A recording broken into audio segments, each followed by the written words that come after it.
Hola, bonjour, aloha, ni hao, namaste. How's your day going? Trying to get some new greetings going on. This is Jill I found these books, the Bible story, and I thought they were so beautiful. I'm looking at Adam and Eve, and God created heavens and the earth, and then God created man, and then he put him in a garden, and he was a gardener. So here it says, so he may take his choice. Okay, behold, I have given you every herb behold, I have given you every herb bearing seed which is upon the face of all the earth, and every tree in the which is the fruit of a tree yielding seed, to you it shall be for meat. So he may take his choice there, all for him. But with so many lovely things before him, he finds it hard to decide which to eat. A banana, perhaps, or an apple, or maybe some almonds. Some people say almonds, or pecans, or a bunch of grapes. Dear, oh dear, what a problem. So in this book, they have the Bible verses, and then they add their own text as well. But it's a good book. The author I looked up is Seventh-day Adventist. And this is in the 50s or the 60s, so it has that look of 1950s or 60s. So only Adam was alone. All the animals had male and female animals. Every animal had a mate. Where am I? Every animal had a mate. Alongside the majestic lion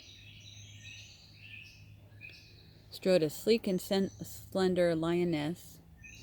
Behind the antlered stag moved a graceful doe, female deer, doe, a deer. With a powerful bull was a gentle cow. Near the tiger was a tigress. Close by the bear was a she-bear. Not far from Mr. Rabbit was Mrs. Rabbit. And so it was with the giraffes and the zebras, the rhinos and the antelopes, the opossums and the squirrels. Only Adam was alone. Now God drew to him again, near to him again. Okay, so God puts Adam to sleep. He didn't die. He just gave him, helped him go to sleep. Now, God cared about Adam, and he was going to do something special for him. Now, God drew near to him again, as near as he had been a little while before, when he had breathed into his nostrils the breath of life. With one swift touch of his gentle creative hands, he removed a rib from the sleeping form before him, closing up the wound with infinite skill. And the rib which the Lord God had taken from man made he a woman. What a strange thing for it. So this is the Bible verse, and then they add on in this book. What a strange thing for God to do. If he could make the sun, the moon, and the stars by saying, let there be lights in the firmament of the heaven, if he can make all the animals by saying, let the earth bring forth the living creature after its kind, why did he not say, let there be a woman? That's a good question. And why, after making Adam, the most marvelous creature in his wonderful new world, did he take a rib from his perfect body to make his life companion? But let us watch God at work again. So I'm outside because we can see creation and hear it. Can you hear the birds? But let us watch God at work again. God made the birds, and he makes us. Of Adam's rib we are told he builded a woman. Even as he had formed man of the dust of the ground, so now with infinite wisdom and skill he fashioned the one who was to become the mother of the whole human race. How perfectly he molded the features of her lovely face. Well, I don't know. Was she lovely or ugly? What if she was not so good looking?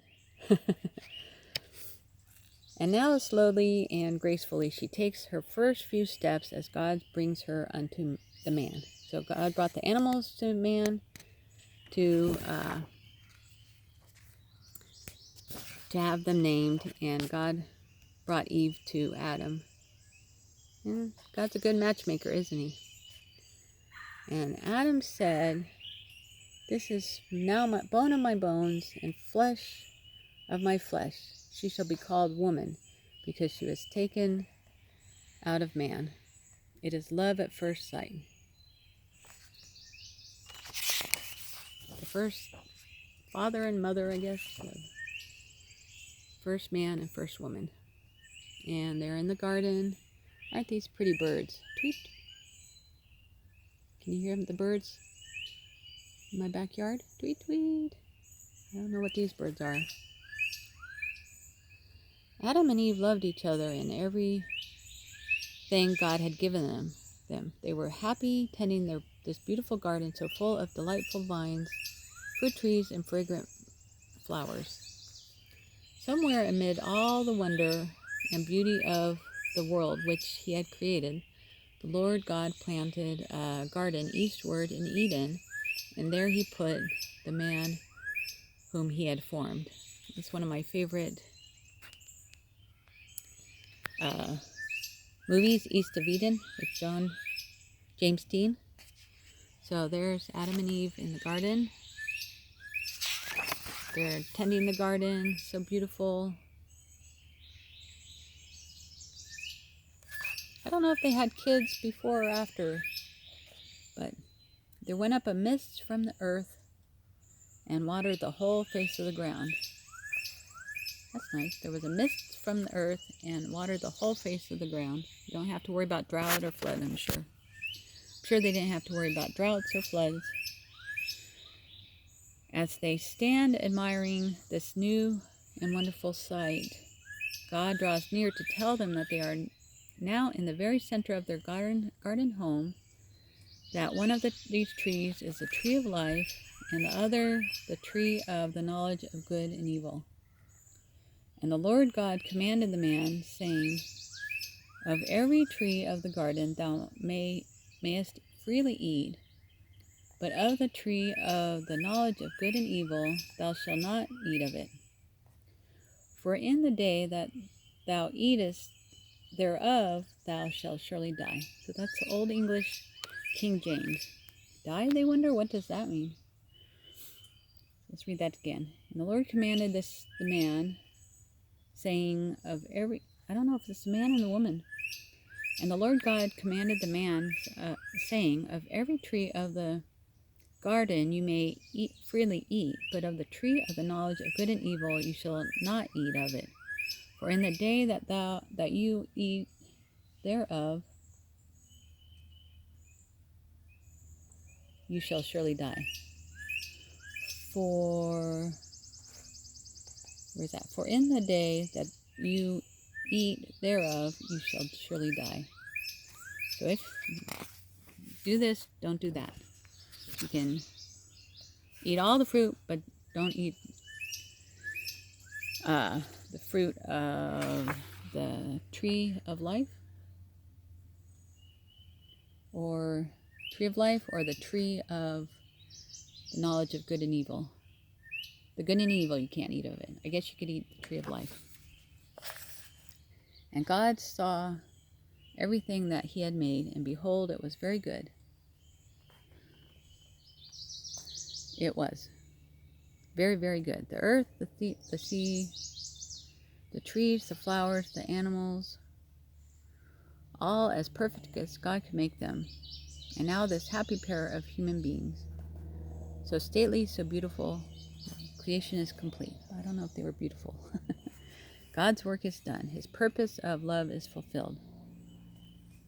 No wonder heaven rings with his praise, as once more the stars sing together and all the sons of God shout for joy. Okay. Ooh, all the sons of God. This is an interesting book, so thank you for reading with me. And more gardens. We'll read more about that tomorrow, and I will talk to you later. Have a good, blessed day.